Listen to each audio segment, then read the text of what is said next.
Oh.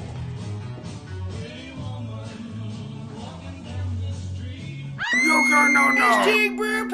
This video will not include archetype-specific monsters and instead focus on standalone cards. This is because there are some Yu-Gi-Oh archetypes that contain cards that could fill this entire list on their own, like the Ghost Trick archetype. It's a really cool looking deck and all of their cards look like that they are Halloween themed and they would be perfect for this countdown, but that is also why it would be too easy to include them. Another example is the Burning Abyss archetype, which is literally based on Dante's legendary journey to the depths of hell, so of course there's going to be demons and other scary things featured in their artwork. Or Pegasus's classic toon monsters that also all look very creepy. And I have always viewed toon cards actually as being low-key the darkest Yu-Gi-Oh archetype. That's just my opinion though. So let's not make this list too easy, and that all being said, let's also try to get through this countdown without mentioning Twin Long Rods.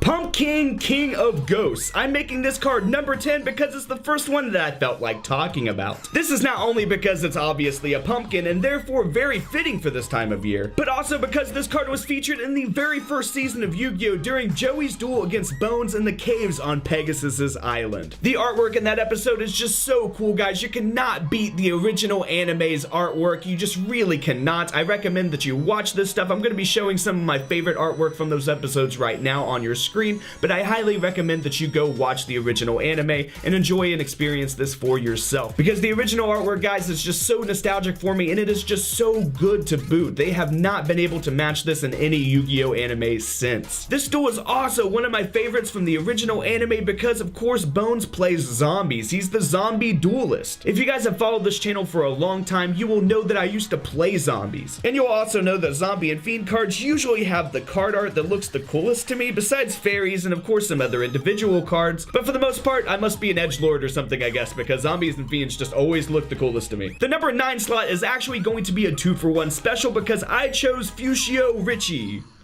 Fushio Rishi. Fushia LaBeouf Richie. And you can't have this spooky mummy without Great Desert, which summons him from the hand or deck if you destroy 2 of your opponent's monsters, which is a very unique effect. I'm just going to quote the Yu-Gi-Oh wiki here. This is one of the few cards, if any, whose effect activates after destroying a certain amount of monsters. Fushia LaBeouf himself also has an interesting effect. You can flip this card into face down defense position once per turn during your main phase, and summon zombies from your grave when it's flipped face up, and it negates the activation and effects of all spell and trap cards that target it and destroys them. This card isn't on the list because of its effect and summoning condition though. It's on here because it comes in an ultra rare and I always see it randomly in card shops and stuff, and it's the most badass looking mummy monster ever printed in my opinion. At least I'm pretty sure it's a mummy. He's very skeleton-like as well, but Nosferatu in this card's Japanese name is a Romanian word meaning devil or vampire, and Nosferatu of course is also the name of the vampire from the classic horror film sharing the same name, and SpongeBob. Nosferatu!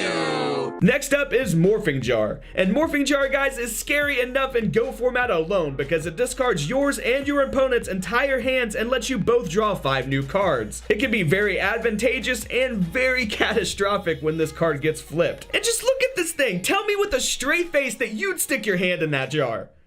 What the hell even is that in there? It's either something very scary hiding in the shadow, or it's the dwarf in the flask from Full Metal Alchemist. You can call me the dwarf in the flask, homunculus. Necroface. The name says it all, really. This is a necro face if I ever saw one. It's a baby's face because, of course, why not? Let's make it a baby that goes through this fucking nightmare. There's tentacles coming out of its face that's halfway gone and missing an eyeball. Because once again, let's make it a baby that's going through this. It's not only going to grow up having self-esteem issues because of the tentacles, but it's also going to be missing a fucking eyeball and have no depth perception. The good news is this card has a great effect and has been useful in many different Yu-Gi-Oh decks and formats. It shuffles back all banished cards into the deck on normal summon, which is a pretty insane effect. That's not its whole effect, but that's the main one. Back in the day, I used to use this card's effect to shuffle back banished Malleys so that I could special summon them back from the deck, which was pretty fun. So yeah, guys, Necroface. Very, very unfortunate infant. Very, very good effect. Like Lord, King of the Underworld. I felt like putting this skeleton card on here over a certain other skeleton card because the other skeleton card is technically kind of an archetype in a deck. Yeah, I chose this skeleton card because I love the way it looks. I've kept it in my collection for years. It's just this really sick looking card from way back in the day when they made Yu-Gi-Oh cards look way cooler and darker, so it's a pretty good throwback card in my opinion. I've also kept it around in my collection and put it on this countdown because it's got a decent effect. Its effect allows it to keep coming back to your hand if you use it for a tribute. So this card has potential to work with ritual summoning, for example. For the number 5 spot, I put Water Spirit. I'm putting this thing on the countdown because it might freak me out more than any other card on this list. It just has this ugly skull dominant face with freaky eyes and just buh. It always reminded me of the human hybrid monster from Alien Resurrection, which is an observation I pointed out on the channel in the past. I think that added resemblance is what makes it so scary for me though, to be honest, because that thing was so creepy in that movie. Alien Resurrection wasn't the best horror movie ever, but that monster was top-notch chilling in my opinion. Next up we have Shadow Ghoul. This card is not only creepy, but it's a classic. This card was used by Para and Dox during their duel versus Yugi and Joey in Season 1 of Yu-Gi-Oh! This is the same duel that introduced us to other classic cards as well. Mainly though, Gate Guardian and the 3 monsters that make him up. Kazujin, Suijin, and Senga of the Thunder. Shadow Ghoul also kind of always reminded me of the Fly monster from Cronenberg's The Fly. The Fly monster in that movie always freaked me out when I was a kid. And that's still one of my favorite horror movies to this day. That movie is just so good. So that tiny bit of resemblance that I see makes this card even more terrifying for me. Even though the Fly monster that I'm talking about might look more like Metabog Lobster, but that's also an eerie card, so let's just go with it. Plague Spreader Zombie. Leg Spreaders, oh god. This card is not only one of the best tuner monsters of all time, but it's one of the most bizarre and horrifying. There were mixed matches of parts that were used to make him, including a hoofed leg that's probably from Mizuki, and arms that appear to be taken from Berserk Gorilla. There's a test tube and nails and stuff sticking out of his head. His face is creepy as hell, his clothes are all torn up, and if that all wasn't scary enough, according to the Yu-Gi-Oh wiki, this monster is probably based on the yokai Napapepo? I'm not doing this again. An undead, amorphous being that wanders aimlessly, spreading its odor of rotten flesh. Which actually sounds like a lot of Yu-Gi-Oh players, oh shit. Ill Blood, guys, Ill Blood. This is another classic zombie monster, but one that never saw quite the amount of gameplay as Plague Spreader Zombie. Although it has been played in different zombie builds throughout the years. Because even though it's a level 6 and a Gemini monster, it has an effect that lets you special summon zombies from either player's graveyard, which works very well with Zombie World. This card has the evil eyes going on, the crazy hair. It looks like he's a criminal psychopath or something because of the striped prison outfit and ball and chain. There's this face busting out of him, but also makes him up. Kind of like the bugs that made up Oogie Boogie and Nightmare Before Christmas, which is pretty cool considering this card looks like a doodle or something that Tim Burton would do. Remember when Tim Burton made good movies, by the way? Pepperidge Farm remembers. Believe me, guys, my cheap usage of old memes hurts me too.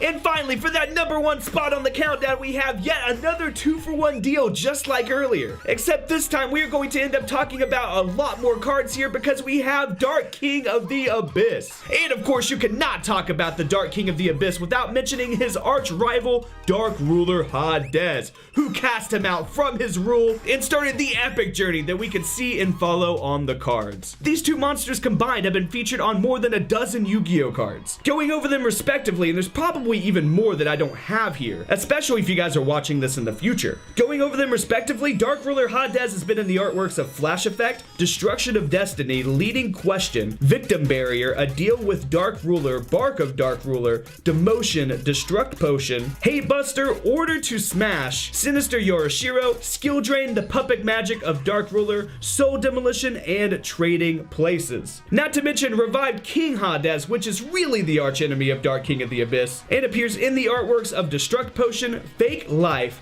Mind Drain, Reanimation Wave, Reject Reborn, Skill Prisoner, and Soul Drain. Now, Dark King of the Abyss is also on Demotion, Hate Buster, Reject Reborn, Skill Prisoner, Mind Drain, Destruct Potion, and Fake Life, but he also appears independently on Herald of the Abyss, Abyssal Designator, Powerful Rebirth, and Call of the Archfiend. I had to choose those two guys for the number 1 slot though, because they have been around in Yu-Gi-Oh for so many years, and they are definitely two of the darker characters that have ever been introduced into the game and the card lore. I hope you guys learned a lot from this video and enjoyed this countdown though. There are so many more dark and evil and creepy looking Yu-Gi-Oh cards that of course I could not fit on this countdown, guys, so go ahead and let me know what your favorite creepy cards are down in the comment section. And as always, boys, you know what to do.